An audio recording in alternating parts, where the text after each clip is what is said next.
السلام علیکم ورحمۃ اللہ وبرکاتہ۔ میرا نام ابراہیم قریشی ہے۔ میں ریحان اسکول اسلام آباد کے ایک طالب علم ہوں اور SIF میں پڑھتا ہوں۔ آج میں ایک متاثر کن گفتگو فائنڈنگ یور پیشن نیلیم حنیف کے بارے میں اپنے خیالات شیئر کرنا چاہتا ہوں۔ یہ گفتگو ہمیں اپنی اصلی دلچسپیوں کو پہچاننے اور اعتماد کے ساتھ اپنے خوابوں کی پیروی کرنے کا اہم پیغام دیتی ہے۔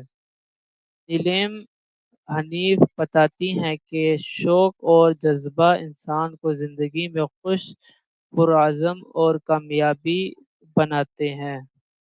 وہ ہمیں نئی چیزیں آزمانے، خود پر یقین رکھنے اور کامیابی حاصل کرنے کے لیے محنت کرنے کی ترغیب دیتی ہیں۔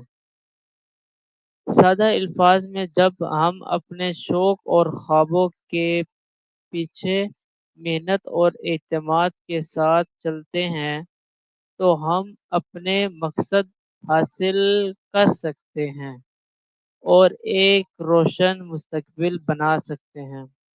لہٰذا ہمیں یہ بات ہمیشہ یاد رکھنی چاہیے، جب ہم اپنے شوق کو محنت اور اعتماد کے ساتھ اپناتے ہیں تو کامیابی ممکن ہو جاتی ہے۔ شکریہ۔ اللہ حافظ۔